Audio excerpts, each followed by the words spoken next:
it well. Played it very, very, very well indeed. No more slices for you. Oh, look at that for judgment. You'll learn.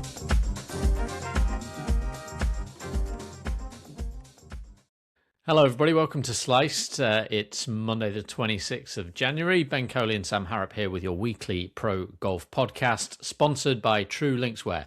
If you are a subscriber, and if you're not, please become one. But if you are, you'll know by now that TRUE are the first brand we've partnered with. Really excited to do that. Ryan Moore and Ollie Wilson are great people to be involved with, if you ask me. I mean, I've never met Ryan, but he just comes across that way. And I'm sure they'd say the same as us, about us rather. Sam, how are you? I'm very well, thank you, Ben. Good. It was I had the kids to myself this weekend, which is fine. You know, it's these things happen, and unfortunately, my son's football match was cancelled because of the waterlogged pitches for, I think, the third week in 4. So that's fun. I love that you have used the phrase "these things happen," not about the waterlogged pitch, which for me is like the archetypal, well, these things happen. You've used it instead about the act of solo parenting. These things happen. We live and learn. We move on. Well, good on you. I'm sure you've done a fabulous job. My son didn't play football this weekend either. And to be honest, I think it's best I don't retell the stories of my weekend because they're only going to add misery, and we've no real room for that. I mean, I do need to ask though, Ben. I think the last time we talked, or a couple of weeks ago, you were mentioning the fact that you injured your hand or your wrist celebrating a football goal. I mean, how's it looking? Not great. I went to see a doctor last week, and he was like, it's probably not broken. And if it is broken, I don't think they'd do much anyway, which was not necessarily the outcome. I went there with one ambition, and that was to return home with a referral for an X-ray that I could, book an appointment and not spend 6 hours at a walk-in centre. That was the general thing. But he was basically like, well, if it's broken, it's broken, but it'll be fine. I was like, okay. So the bottom line is it will be fully healed by the Sliced Golf Day in April. I hope so. I certainly hope so. And, that, forgive me, Sam, but that's very much my competitive prep run for my annual golf tour, which is in March. So both very important. But, if our golf day is the Texas Open and the golf trip is the Masters. You just said March, though. Have you got your dates mixed up? May. Sorry, I have got my dates mixed up. Yeah. Right. Oh, that makes sense. Well, I am also going on a golf trip in May. And I'm actually going to a similar part of the country as you, Ben. Going to similar. So we're going to Cumbria, and we're going to go to Carlisle. We're going to play Silloth, which has been highly recommended. Very highly recommended. Yeah. Yeah, people have been raving about it, and it's actually quite reasonably priced compared to a lot of sort of class links courses I noticed, which was definitely part of the decision. And then we're going to play Carlisle Golf Club, which I know less about, but just because we're kind of in the area and we want to be somewhere that's, we want to be in a city basically, or in a town somewhere where we can kind of go out in the evening and then easily get to the golf courses. So I'm looking forward to that. But I would say for me, the Slice Golf Day may be even more important. Wow. Sorry to my friends who are listening, by the way. But if you haven't yet decided to join us on that Slice Golf Day, it's going to be great. It's a really good golf course. Even if you hate Sam and I, you get a good deal playing a good golf course, and you get a bit of food and stuff. So that'll be in the show notes, along with a couple of other things, including a link to TRUE. Use our code, it's Sliced. You type that in at the checkout, you get 15% off some really nice golf shoes, maybe in a hat, maybe a hoodie or a t-shirt, whatever. So yeah, I'm sure Sam and I will be decked out in the TRUE on our respective golf trips to Carlisle and wherever it is I'm going, the middle of nowhere. I hope so. I'm certainly hoping to debut my TRUE shoes before then, sort of wear them in a bit. But yeah, I will definitely be turning up to Fulford Heath in my new TRUE shoes. Let's talk about last week's event, shall we, Ben? And the first tournament to talk about, of course, DP World Tour, the Dubai Desert Classic. And Patrick Reed was the victor, relatively comfortably in the end. I caught a decent amount of this, probably the back nine, I would say. And, for me, it looked pretty much the whole day like Reed was going to win. There was one point where Puig got within 2, and then I think he missed a short putt, which would have taken him to within 1. And then from then on, it never really looked like Reed was going to lose. And then Puig, I know you had money on him. Unfortunately, was received some penalty strokes after the tournament, which I'm sure you're not delighted about. But it's not often we see that, actually. But yeah, any comments on this event? Did you watch much of it? Yeah, I watched loads until yesterday. Actually, I watched the first few holes, and then I was at a children's birthday party. But I sort of stopped off on the way to that, and I saw Puig's approach to the ninth, which is a brilliant shot to about 6 feet. And at that point, now realizing what had happened subsequently, I think if he makes the 4-footer on 11, it gets really interesting, because he'll have gone from 5 back to 1 back in an hour. But on balance, you'd have to say Patrick Reed probably would have gone on to win anyway, such as his comfort in that position and his class, obviously. And I do really admire that he can go to an event like this with such a clear goal. I know he's trying to win every week, right? But right now, his exemptions for winning the Masters are going to run out. Not the Masters one, obviously that's lifetime, but the other majors, they either have run out or will run out, and he's basically gone and taken care of it.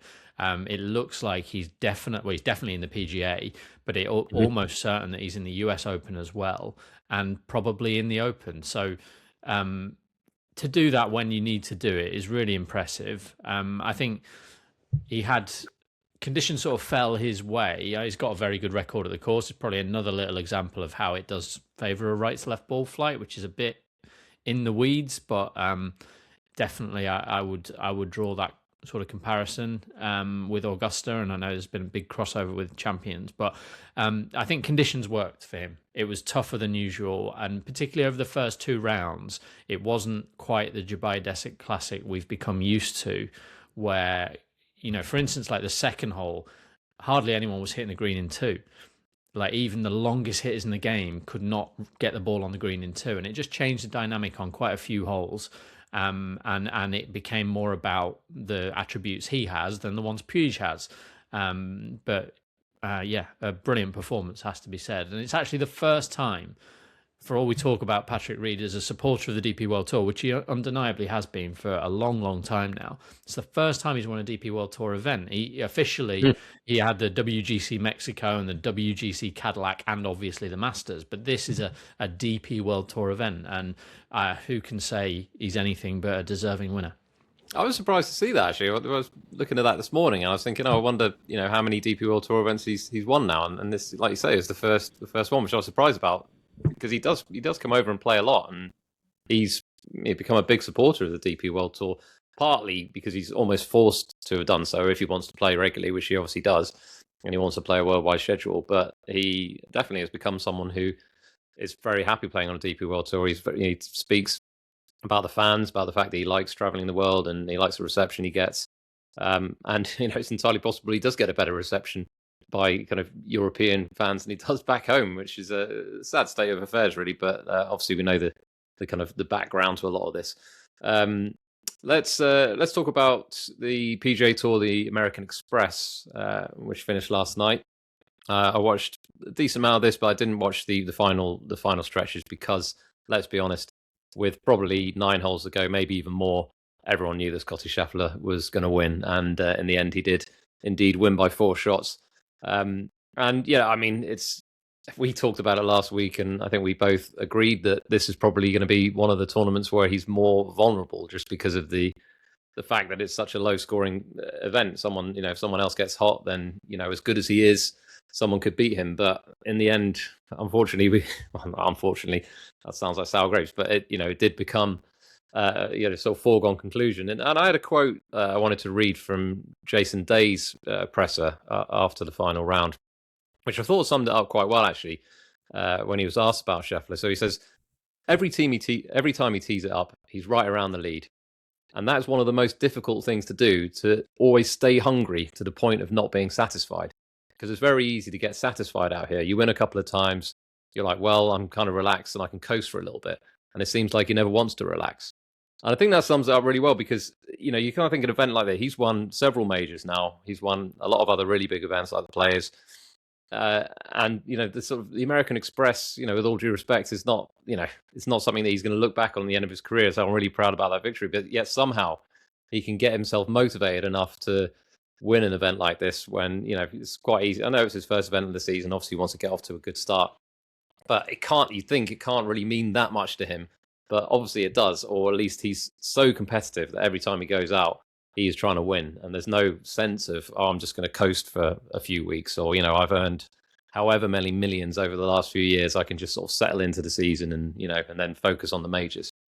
Yeah, well, 100 million now. He passed $100 million in earnings with this victory, which is, I think it's $700,000 per start. So it's phenomenal. And look, I'm sorry to say it, I think it's too much money for the person that he is and the profile of the sport. But if anyone deserves to have won $100 million, it's the guy who wins 1 in 4 events, if maybe even more than that at the moment. I think we're running out of things to say about him. I think he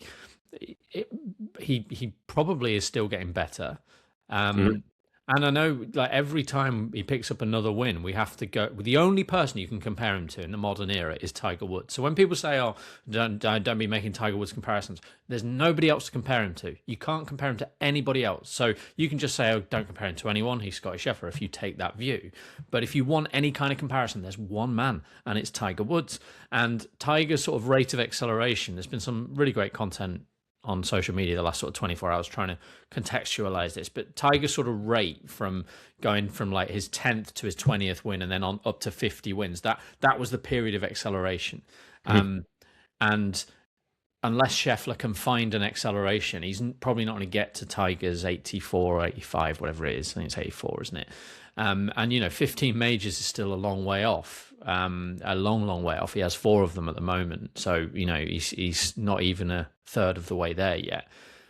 But he is probably still getting better. And I can't remember who tweeted this, so I'm sorry, but someone pointed out, like, this is where he is, and unlike Tiger, he's not going to change anything. And I think that's the thing with Scheffler. Like, it's the same stuff. Everyone talks about how whenever the thing he works on most is just making sure his grip's correct, and it's just grip, and then that's it. He's not going to go, he's not going to change coach, is he? Scottie Scheffler is not going to go, do you know what? I'm going over to Mark Blackburn or whoever it is.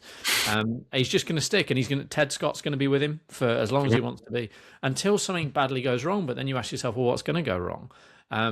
We still see the odd weakness. He missed a 4 or 5 foot putt yesterday.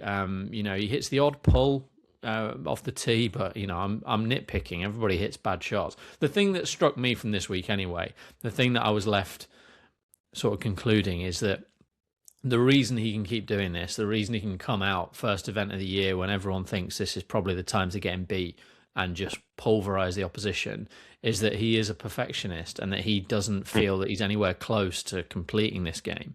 And I'm sure this was picked up by other people, but playing his second shot to the par 5 yesterday in the final round, when Siwoo Kim had to lay up and would go on to make a bit of a mess of it and then make an even bigger mess of the next par 5. Blades Brown had hit it in the water. A couple of players up in front had not birdied it. So this was like the moment, right? He's got like a very short iron into this par 5. Go and stick this close and you can power to victory from there. And he pulled it long and left, and his caddy immediately was like, yep, good miss. Like that, that's exactly where you should miss. And he said to himself something like, oh, you're so soft. And he was so disappointed in himself for hitting the bailout shot. That is the bailout shot. And anyone who's played golf at a high level would tell you that's where you got to miss. The place you don't miss is front right. And other people would miss it front right. And they wouldn't be able to call themselves soft because they're taken on the pin or whatever. But they missed in the wrong place. He misses in the right place. He then hits a chip for, like a 30-yard pitch to an inch. And it was striking that Blades Brown said afterwards, like, his chipping, I know we know it, but to the casual observer, I think his chipping is the thing that's like, wow, I knew he hit the ball good, but this, like, his chipping is so good. And it was just that was what I was left thinking. Like, he just is striving for perfection. And if he can maintain that sense that whatever he's doing now still isn't as good as it could be, then it'll be another 6-win season, won't it? Maybe more. Yeah, it could well be, and it could indeed be a multiple major season. Let's be honest. As much as we're looking at these events and we're saying, oh, it's going to suit Tommy Fleetwood. Maybe Rory's got one in him this year. Or maybe Justin Rose got a final one. Every time you've got to beat Scottie Scheffler, and that's going to be really hard to do. Just a word, Ben, for Blades Brown. It's been reasonably well covered, but it's worth saying, he's 18 years old. He's played 8 days of golf in a row, and he's ended up, it wasn't the best Sunday, let's be honest, but for someone of his age, he's got himself in the final group, and he's playing against Scottie Scheffler and Siwoo Kim. I don't know where he's finished in the end. He's somewhere in the top 20, but the fact that he got there, having played 4 rounds in the Corn Ferry Tour, he's come straight over to the west coast of America, and then he's played another 4 days. It's amazing. He's 18 years old, and we've got a lot to, you can say that he's got a big career ahead of him, and there's genuine reason to think, he's obviously got a very mature head on his shoulders if you listen to him speak. He does not speak like an 18-year-old, and yeah, I just think it was worth a mention because it's this could be the start of a really promising career. Yeah, definitely. Definitely. I mean, there's a man who will have wished he was walking around in some TRUE Linkswear shoes at the end of that 8th round. A little subtle ad plug there for you. I'm going to get better at those. We'll try and weave them in a slightly more subtle fashion. But yeah, he was really impressive, and I think it's not that often we see someone really precocious, really young, but so tour ready. Like someone who looks tour ready at that age. And it doesn't mean we're going to see, don't expect him to go and win next week on the Corn Ferry Tour or whatever. Like he might, but I wouldn't even be certain he'll get a card through the Corn Ferry Tour this year because it's hard and the setups probably neutralize ability and stuff like that. But the future is very, very bright. And I think about the guys you've seen. I know there's an element of confirmation bias here because there will be guys I've forgotten about who were on TV age 18, 19 on the PGA Tour who we never heard of again. But I think when we saw Cantlay in the Travellers, one example, I think he shot 60 as an amateur, didn't he? We saw Spieth in the Byron Nelson. No sooner had Spieth turned pro that we saw Scheffler in the Byron Nelson. We've seen like Torbjornsson, a little bit older, but as an amateur finished second, I think. We saw Bryson play really well in the Middle East, actually, on the DP World Tour. As an amateur. We saw Ludwig lead after round 1 in the Dubai Desert Classic as an amateur. And there's one more I meant to mention. I can't remember. Ben, we're not on highest bidder yet. Sorry, yeah. Calm down. Very good. But when these guys who look tour ready at 18, like I do think the success rate is pretty high. And I think we'd all expect Blades Brown, wonderfully named, to be the latest who we look back on and say, oh, do you remember watching him in the Amex? Like, he was no match for Scheffler that day, but here we are 10 years on, and he's one of the best players in the world. So hopefully, it won't be a smooth ride to that, but hopefully he gets there. Yeah, and I can imagine he'll probably pick up a few sponsors' invites over the course of this season. Obviously, like you say, he's going to be playing a full schedule on the Corn Ferry Tour, but I imagine he'll play a handful of events on the PGA Tour, especially after what he accomplished this week. In terms of other events that happened last week, the Corn Ferry Tour was in the Bahamas. It was the Great Abaco Classic, and Ian Holt won. That was his first title. Australian Tour, it was the WebEx Player Series Victoria, and Jordan Dowell won in a playoff over Cameron John. So Cameron John, of course, won last week. So he could have easily made it 2 weeks in a row, and it was a 4-hole playoff, and Dowell won. I think that's his second victory on the Australian Tour. Just bumping on that one, he had his partner, Catherine Norris, who plays on the Women's Australian Tour, on the bag, and he'd caddied for her the week before when she finished second, and so he would have almost had the runner-up double between them. But the other thing, before this, he was most famous. It's absolutely remarkable. You can go and find the tweet from Ryan, Monday Q. He had been 9 under through 11 holes of, I believe, an Australian Tour event and shot level par. That's how he first came to people's attention. 9 over the final 7 holes. Wow, that's incredible. 59 watch to 80 watch. Well, not quite, but yeah. Something like 28-42 or something like that. It was. Well, anyone who can rattle off that many birdies has got to be someone to look out for, right? Yeah, I guess it's just a case of kind of restricting the mistakes. I mean, I would always see that as a sign of, more of a promising sign. I'm a glass half full person. I think you are. Yeah, I'm thinking if you make that many mistakes, you've got no future, mate. But other events, the MENA Tour, which we love. It was the Egypt Golf Series. It was the New Giza Golf Club, and Larry Ruska won that. And he's been playing a little bit on the Hotel Planet Tour, so he's a pretty quality player. Charlie Crockett sounds like a sort of Charles Dickens character, was runner up, and I noticed he's in the mix again this week because they've gone straight into another event, essentially a couple of days break, and that the final round of which is underway at the moment. So that's the Address Marassi, and last time I checked, Chris Wood was leading, so he could well be on his way to a second MENA Tour win in the space of a couple of months. And last event to briefly mention, TGL was in action last Tuesday. LAGC was against Jupiter Links, a struggling Jupiter Links franchise, and LAGC duly won 8-4. Justin Rose made an albatross, which I noticed has got the internet talking. Ben, thoughts on this? Do you count this as a first career albatross? No, obviously not. In the same way that my hole-in-ones on Tiger Woods 2001 or whatever is don't count as hole-in-ones. I know I did, on the Wii, the Wii's a better example. When you actually have to swing the thing. Yeah, you've got to actually use your arms, surely. But I will say about this, I don't want to get serious about computer golf, but last year there was some, people who are anti-TGL, i.e. people who love LIV, were sort of, it's going to ruin, it's going to ruin all these golfers. They're supposed to be serious golfers and they're not going to be able to win tournaments. And it's like, well, Rory McIlroy went on and won the Grand Slam. So he did okay, didn't he? But I do think, you can definitely argue that Justin Rose playing in that event in Florida, the same week there's a tournament in California, which he is taking part in. For the most part, players seem to have tried to avoid that scenario, right? And it's up to Justin what he does, obviously. And he, the Amex was just a prep for him for the events to come. But it's definitely not a good thing for them that week to not be preparing at the golf course. Although, we've just spoken about someone in Blaze Brown who spent 4 days in the Bahamas. So, it's not always as simple as that. But I'm a bit surprised there are guys who are willing to do that.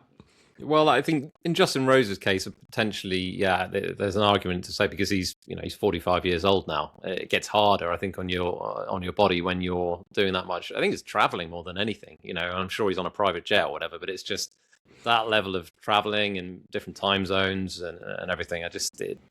I'm sure it takes its toll. But let's see how he gets on over the next few weeks, because I think there probably will be more TGL events if he's playing. Something to watch for sure. I'm going to take us on to in the news section. A fair bit going on. So the first thing, early last week, the TGL announced that the WTGL, the first players that are going to be playing in that, Charlie Hull, Gino Titical, Lydia Ko, Lexi Thompson, and Brooke Henderson are the first five players announced. We don't know anything about the teams yet, so I don't know whether they're going to be sort of female versions of the male teams, whether they're going to be brand new teams. It remains to be seen, and of course the other players that are going to join. But pretty strong opening gambit, I would suggest. A very good start. Yeah, you'd want to see Nelly Corder and Minjee Lee, I suppose, would be the next two, where you get you obviously got Lydia Ko for the New Zealand crowd, but Minjee's a superstar really in the women's game, and no bigger superstar than Nelly. So I'm a bit surprised they're not part of that wave. Perhaps talks are still ongoing. Perhaps they're not interested. But obviously Nelly's based in Florida. So many of them are. I hope she's part of it because she is the biggest star in the women's game. So that would be good to see. Yeah. Other news, Michael Sasso has signed with LIV, so he's joining Phil Mickelson's High Flyers. Was this expected, Ben? I mean, he's sort of following the Caleb Surratt road, I'd suggest. Yeah, I hadn't heard anything, I hadn't seen anything about it, so I don't think it was expected as such. But it's not surprising now that it's happened, I think is the way I'd put it. And on this, there's a couple of, as ever, it's provoked some debate, and Graham McDowell threw his take in with, I haven't got the tweet, but essentially saying, LIV's a great pathway for young golfers, you get money, all the reasons that are obvious, but also he said something sort of disparaging about the PGA Tour path, which, that increasingly people are struggling to get along that path, or whatever it was he said. And Michael Kim picked up on that. I said, look, if you're good enough, you'll make it on the PGA Tour, and I generally agree with that. But whatever the rights and wrongs of exactly what McDowell said, I think we need to be clear here on what we know and what we don't know. And what we know is that joining LIV does not mean the end of your career. It doesn't have to. Like, it's definitely, I think it's pretty unequivocal that it is not brought out the best in Dustin Johnson. We need not kid ourselves on that, right? He's pretty honest about it. Well, let's judge each case, right? I think it's been great for Joaquin Niemann's, his wins column. I don't think it's necessarily translated into majors. But the point I want to make here is that for young golfers specifically, we have seen both sides of it. We have seen, David Puig, who's really a brilliant player, a world-class player in the, very close to that level, and all the tools to go to the very top. Caleb Surratt looks, a couple of levels below for now, but with that sort of potential. Tom McKibben's done well since he went across. We've seen those. We have also seen Freddie Ketterup barely break 80, and James Pyatt likewise. So you've got to look at both sides of that. But the biggest point is, for me, is this: what we have not seen is and this is so key for us. Forget the money, forget the tribalism.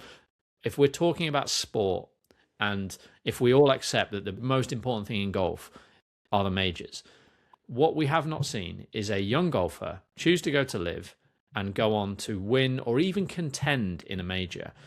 We've not seen that yet, and it might take a long time before we realise what's happening there. And whatever does happen, we will never be able to say what would have happened. So, for example, had Tom McKibben gone to the PGA Tour instead, because he had that choice, not like Puig, where we don't know where he'd have got, probably be on the DP World Tour at the moment, where he'd be the best player, just about. Tom McKibben could have gone to the PGA Tour. We know he's done well since he joined LIV. We don't know what would have happened on the PGA Tour. And until one of them goes and actually contend in a meaningful tournament, it'll just be that, it's a good path. They get money, they get to play, and they prove that they can still play. But do we know for sure that David Puig's future in majors is not being hurt by playing on LIV? And the answer is no, we don't. We just don't know. And I think that's left out of the conversation when McDowell and others make that point. We simply don't know what it's doing to their long-term prospects. We don't, and we can't. Yeah, there's too many uncertainties, too many variables ultimately. The thing that I would say, and this is the thing that I would always give me hesitation with the sort of joining LIV at a young age. And again, we don't have the answers to this. This is just purely speculation. The notion of getting a lot of money up front, or even if he's not signed a big upfront fee, but the fact that you're earning whatever it is, $500,000 an event, or it might not be that high, but you're getting a lot of money for not performing particularly well. Is that, as a young player, something that is going to incentivize you, really drive you to play your best? And I don't know is the answer, but I would have thought that if you're kind of really scrambling to make cuts because you need to sort of make a living, it's going to be, obviously you'll be backed by sponsors, so you're not going to be on the breadline if you don't. But actually being able to sort of pay your own way and actually work your way up the ladder, if you're kind of more driven to do that, if you don't have that huge amount of money up front. Yeah, that's totally the biggest concern. And again, I think it will affect different people in different ways. And I'll go as far as saying that if David Puig, who looks like a doggedly competitive character, like he's furious when he hits a bad shot, he's a very aggressive player, and he gets down on himself when things don't go well, he might be the one for whom, the money's the money, it's in the bank account, still not what I'm doing this for. Like, that's my future safeguarded, but I'm going to grind in the dirt for every shot. And if someone like him goes on to win a major, I would go as far as to say that's more impressive to do that, to show that ability to keep focused, than someone who goes the PGA Tour route, where it's sort of inbuilt. But it's still it has to be a worry. I mean, if you don't believe, me and you, Sir Nick Faldo said it, right? He said when Justin Rose missed 22 cuts at the start of his career, that is the foundation of the player he would become. And again, it's not the same for everybody. It doesn't have to be, but we have to acknowledge it's there. And that's the thing that frustrates me, the sort of black and white nature of it. No, it does not have to prohibit the progress of everybody. But might it? Might some of these players in years to come think, you know what, the money's great, but I'm not playing in the big events? And I think McKibben, I've said this before, but McKibben's the one for me where, Puig as well, but with it being at Adair Manor, if McKibben's on the sidelines of that Ryder Cup, he may sit there and think, I should be there, and maybe I would be there if I'd gone to Florida. And, McDowell talks about the education you get, and it's true. McKibben's playing on a team with Rahm and Hatton. He's going to learn from them. They will play practice rounds together. Not everybody does, but generally they do sort of stick to teams. He will learn from that. But if he'd gone to Florida, he'd be practicing at the Bears Club, I dare say today, with Rory McIlroy. So let's not pretend there's no sort of equivalent or broadly equivalent opportunity. When Matteo Pavon went over to the PGA Tour, where he won, he was playing golf with Luke Donald. That's someone who made his whole career in the States. So let's not pretend that you have to go and join the high flyers to learn about tour life and to pick up on the wisdom of Phil Mickelson. Yeah, you might learn a thing or two. Some things you shouldn't learn, I dare say. But you can learn on the PGA Tour too, right? And it's just not black and white. Yeah. In staying on Live News, Harold Varner has joined Smash GC. So he makes up that team, and that's because who was it that joined Smash again? I can't even remember. Someone joined Smash, which meant that he had to go elsewhere. But I can't remember. Someone joined the Four Aces. Sorry. It was Dietrich, wasn't it? Dietrich joined the Four Aces. So then Varner then moved to Smash, who had lost, I can't remember who now. Koepka. They lost Koepka. We know Koepka. That. Yes, of course. Of course. Famously. So there's been some movements, and I think now the rosters are complete ahead of next week's opener in Riyadh. Now, sticking on the sort of live topic-ish, Rory McIlroy was asked in his press conference in the Dubai Desert Classic about the fines that Rahm and Hatton still sort of have outstanding. And he was asked, would it just be easier for Rahm and Hatton to pay their fines? They could probably afford it. This was a question he's asked. Rory McIlroy answered, absolutely, yeah. We went really hard on the Americans about being paid to play the Ryder Cup. And we also said that we would pay to play in Ryder Cups. There are two guys that can prove it. What are your thoughts on this, Ben? This from Rory. Well, I'm really glad you've presented it the way you have, Sam, because I think that's the important thing to remember here. And I suspect McIlroy doesn't care, and he probably quite enjoyed, the way this was picked up. And he played golf with Hatton in the Dubai Desert Classic, and there was no issue there. I think Hatton joked that they'd been talking about wine or whatever. But the important thing here is he was asked a question in a particular way, and this was his answer. He was asked a leading question. He was asked, as you said, would it be easier? He's not going to go, no. The answer to that question is yes. There's no other answer to that question. Of course, it would be easier because then it's done. That was the question he was asked. And yeah, he went on to make a sort of labour the point a little bit. But it's not the same as Rory McIlroy walking into a press conference saying, before you start, I just want to make a statement. John Rahm and Tyrrell Hatton should pay their fines. And No, it's not what happened. So people get up in arms about it. But he answered a question that had one answer, really. And yeah, he elaborated a little bit. But much ado about nothing. And I think if Tyrrell Hatton wasn't offended, I don't think anybody else should be. Yeah, and to continue this, so Lee Westwood have waded in on this debate on Twitter, and he said the DP World Tour should set John and Tyrrell's appeal date for mid-February. Then nobody can have any complaints. Everyone would have been treated the same. If they lose their appeal, they either have to pay the fines and can carry on, or not pay the fines and resign and not be available for the Ryder Cup. Then it will get interesting. Yeah, it's funny. He still won't reply to my questions, which is What question did you ask, Ben? Well, I asked him a few weeks ago. He said that someone said to him, he replied to someone saying, yeah, the PGA Tour have been doing this for decades to do with poaching top talent from the DP World Tour. And I asked him, had anyone been given a PGA Tour card based on their nationality or a relative or a friend? And he did not answer that question. So I repeated it about a week later, and he again didn't answer. He might have muted me, and in fairness to at Westwood Lee, I wouldn't blame him for that. But I thought it was a reasonable question asked in a reasonable way, and unfortunately it didn't get picked up. But what he's saying here doesn't seem unreasonable to me. I'll maintain, again, sorry to labour this particular point, John Rahm will play at Adair Manor, So I suspect what we're going to see here is if the appeal, we don't know about the legalities here. Things have changed since Westwood's appeal. So I don't think it's automatic that decision was made, a precedent was set, and therefore the decision will be the same. Things change, new evidence, whatever it may be. But if the fines are upheld, then we're simply talking about finding a different loophole or whatever, aren't we? I suspect so. Yeah, does Westwood have a point in terms of the setting an appeal date? Because it feels to me, and what a lot of people are saying, is that the DP World Tour is sort of basically just delaying this and just pushing it down the road as much as possible. I think Westwood made comments like this as well. And are they just deliberately delaying it so that they don't have to face this issue or potential issue? Well, they're going to have to face it at some point. So I don't know. I wish we did know. Perhaps there'll be some golf journalists who have inside information here that we don't have in terms of what is actually going on behind the scenes. But just saying, they should do it in mid-February is a very easy thing to do from the outside. But what if there's more work to do first? What if there's a queue in the appeals court? I don't know. It's not as simple. I don't think it's as simple as Guy Kinney's going, all right, yeah. When do you want to do it? Should we do it February 15th? Everybody free on the 15th? Okay, let's do it on the 15th. It's not how it works. It's a very complicated legal process here, isn't it?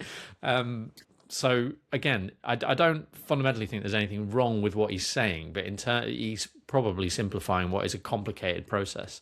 But I still think the outcome's the same, one way or another.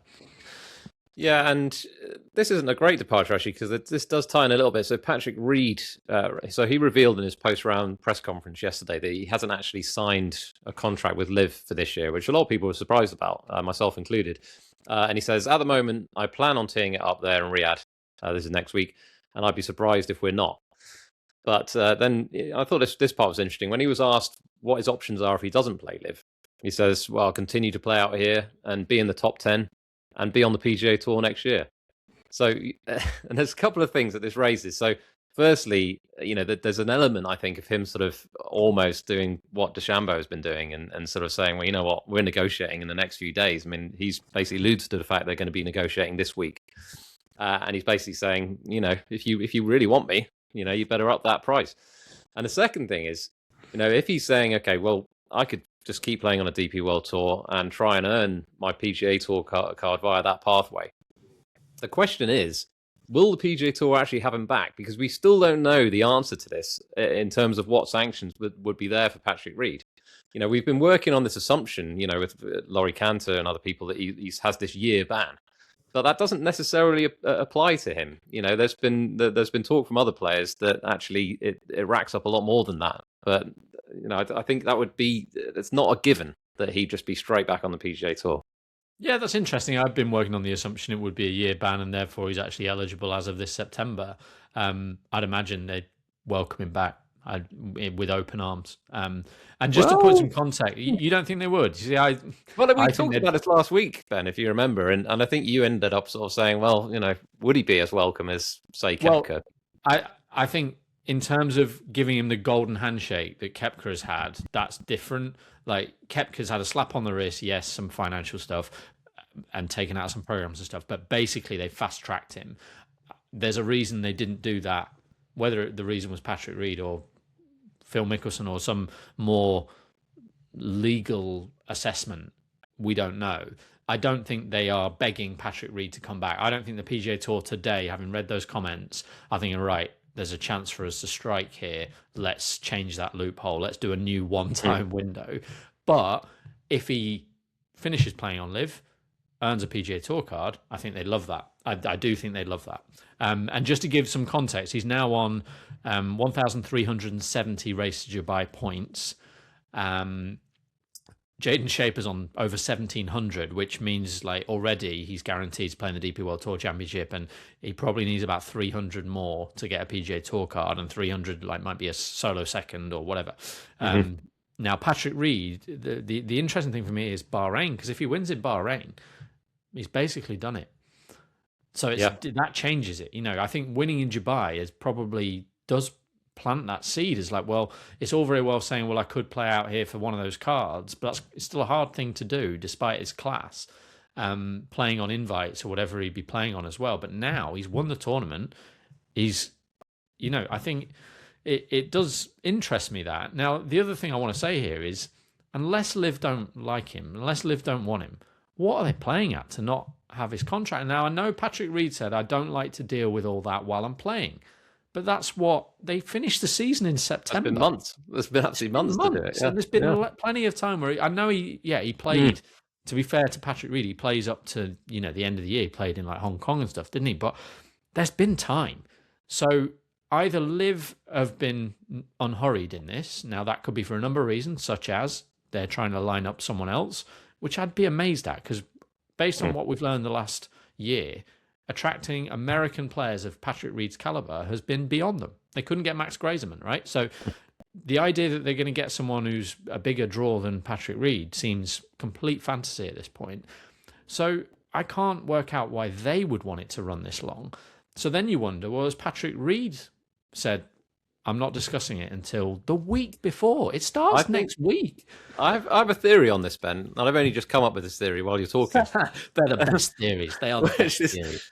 Which is, obviously, let's remember the fact that he's been playing. I was going to say he's been playing on the same team as Brooks. He hasn't been playing on the same team as Brooks, but he may well have had conversations with Brooks over the last couple of months and had wind of the fact that Brooks is going to leave and thought, well, you know what, if he's leaving, I'm just going to hold out and just see what happens, because let's see how this shakes out.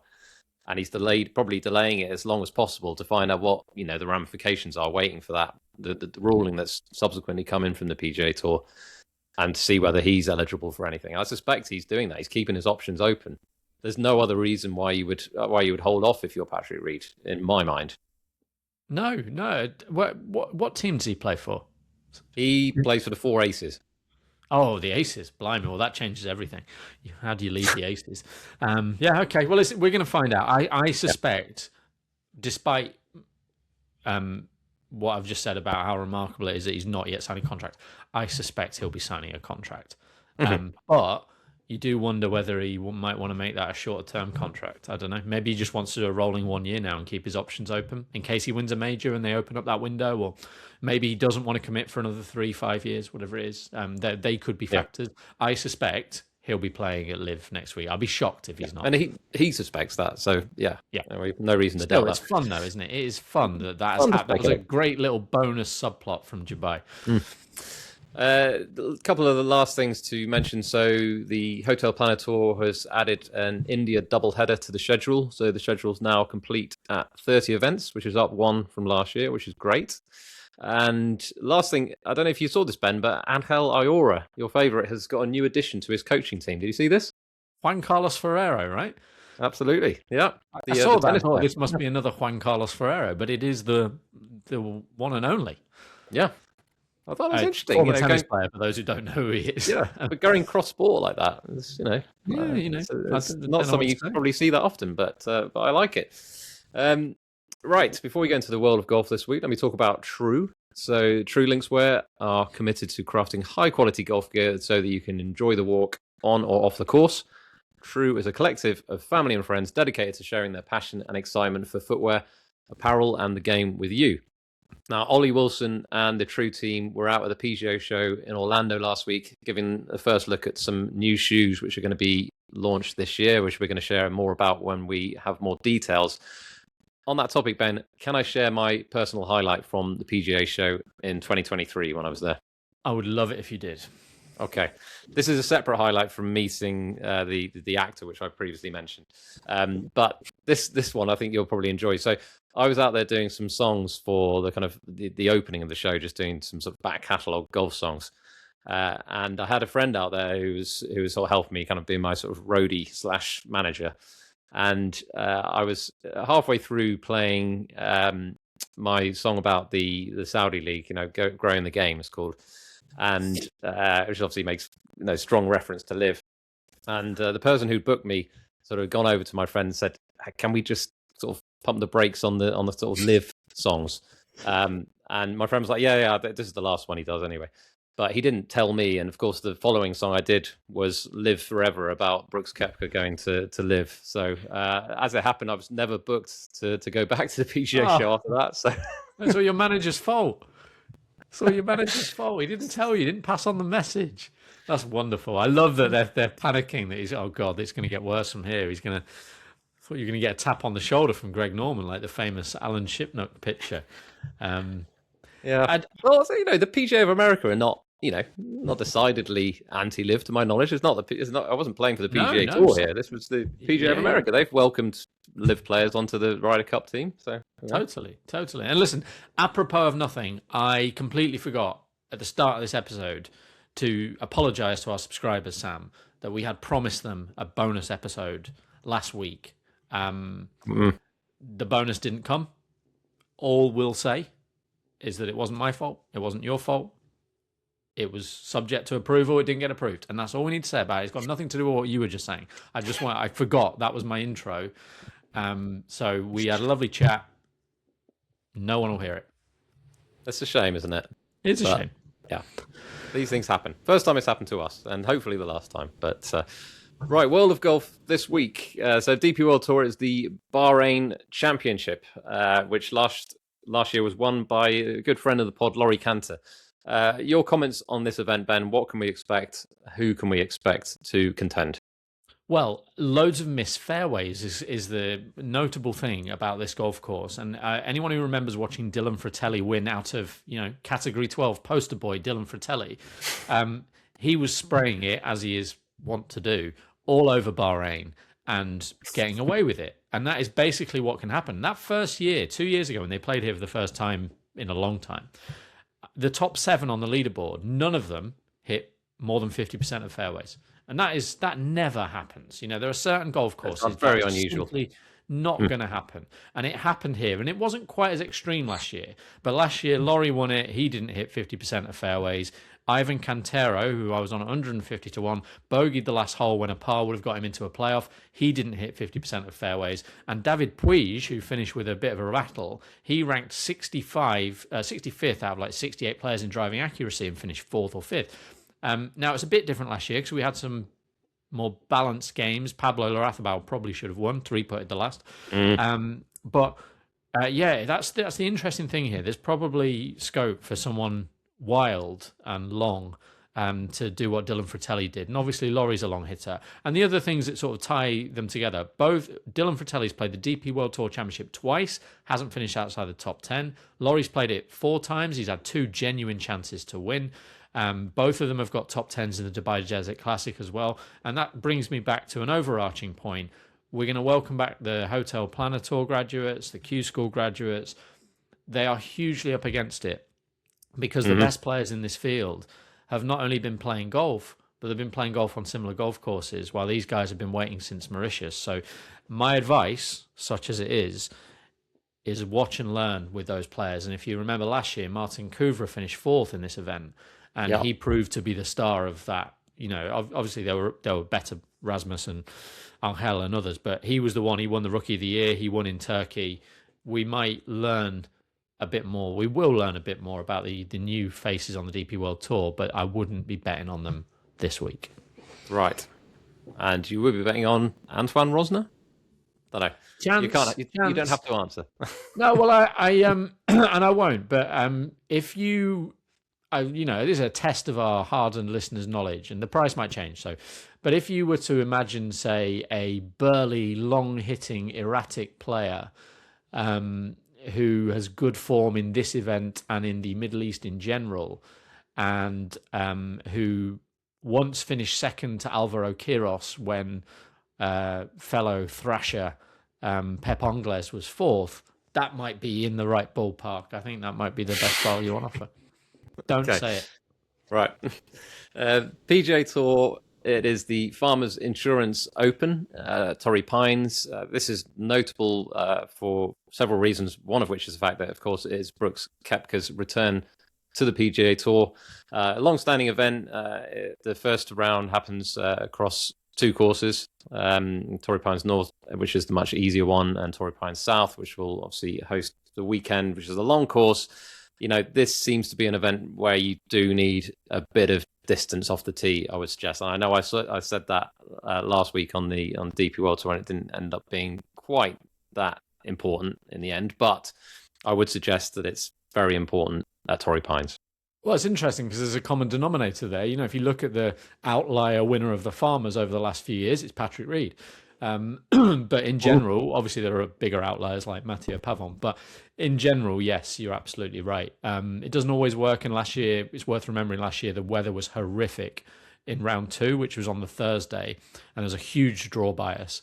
The weather was so bad in round 2 that the south course played statistically easier than the north course, which often happens in bad weather. Like, easy courses are no longer easy, whereas hard courses were hard anyway, like in the simplest terms. Yeah. But that benefited Harris English, who won that tournament. But generally, yeah, you want to be a big hitter. The fairways are really hard to hit, so everyone's going to miss loads of them. So the further down you are, the greens are small, they're firm. Yeah, we know the formula here. I thought the interesting thing about Sunday at the Amex, once you'd sort of written off the tournament to Scottie Scheffler, was how many Torrey Pines specialists shot 64. Jason Day, or something in Jason Day, Will Zalatoris, Sahith Theegala, Max Homer finished well. Hence ruining their prices for this week. A lot of them, yeah. But, yeah. It's a fun event. It doesn't start on Wednesday this week, this time, so we've got a bit more time.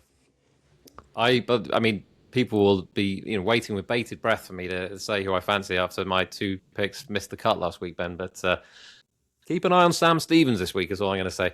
Can I give that a 2 thumbs up? Have we got an emoji reaction? Yeah, there we go. Facility here? Yeah.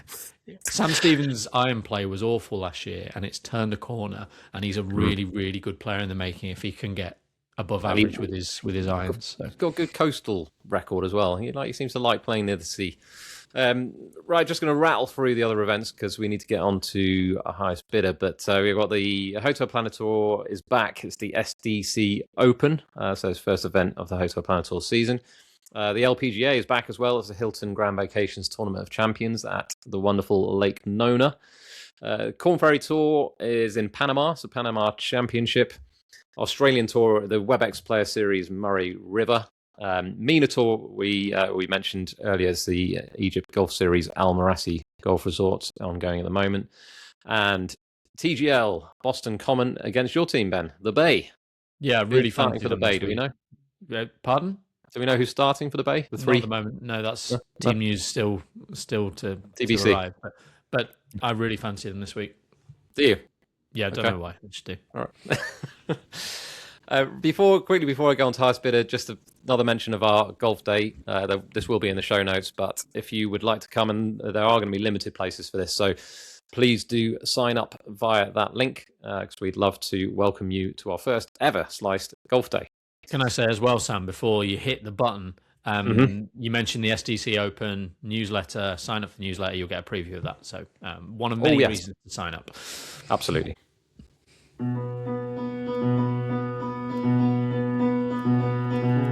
It's the highest bidder. It's the highest bidder. It's the highest bidder. It's the highest bidder.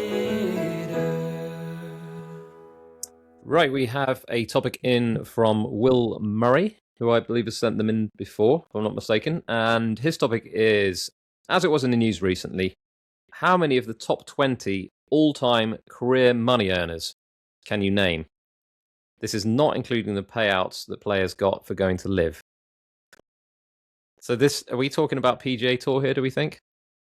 No, if it's going to not include like John Rahm's LIV signing fee, I presume it's all-time golf money earners.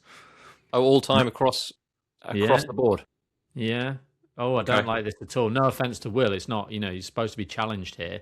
I was about to say how much I prefer bidding because I don't feel bad for outbidding, but also you can be ambitious if you want. All-time leading money earners in golf, how many can I name out of the top 20? That was the question, right? Yeah. And she to go first, yeah. And you've got the answers, presumably. He has sent them on email, I believe. He said he set up an... I'm going to say 10. 10 which is quite high. Feels high, doesn't it? It feels high. It does feel high. Yeah. And I slightly hate you for that because that's forced my hand, given that I'm already, quite a long way behind. I feel like I have to say 11. So I'm going to say 11. And wonderful. We'll watch me fail. Right. So, Scottie Scheffler. He's got to be in there already. Rory McIlroy. Phil Mickelson. I'm going to say Dustin Johnson. So I'm reasonably confident on. John Rahm. I don't know. I mean, we'll have to look these up in a minute, I suppose. Brooks Koepka. Do we think? We think I'm on 6. If I'm correct with all of these. I mean, I don't like to do clues, but there's like the blindingly obvious one you've not said, so you must say it for the sake of. Did I already say Rory McIlroy? You have, but there's an even more obvious one that you've not said. Even more obvious than Rory McIlroy and Scottie Scheffler. Tiger Woods. Yeah, there we go. 7. I don't know whether I'm not convinced on a couple of these, but I think you got 5 out of 7. I think all right. Rahm and Koepka to me, don't know. Yeah, but then it's tricky because if you go a little bit further back, then the money wasn't that. People weren't earning huge amounts, were they? So I am gauging it towards recent years on the basis that people are earning a lot lately. But I am struggling. I want to say Vijay Singh, even though he's not one of those recent ones. I would have said Vijay for what it's worth. Just so many wins. So you got 8, and like there's value in playing for such a long time, even if the money's not. Yeah, exactly that. You've got 8 guesses so far. Okay, and a bit of time pressure, just a little. Yeah, a little bit of time pressure. Always good. I was struggling. There's going to be some really obvious ones that I'm missing. Some really accomplished. Jim Furyk. Oh, I like that one. That's a great guess. That I think. Okay. I just need to rattle off some names really here because one more. You only need one. I just need one, do I? Yeah. Okay. Who's won like a load of times? Who's won like a load of tournaments?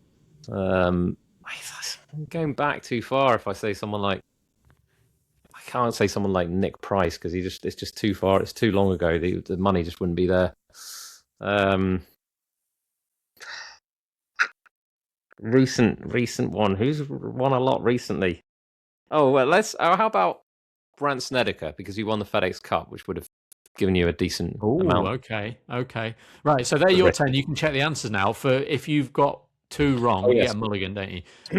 I'll say Justin Thomas for my steal. Oh, yes.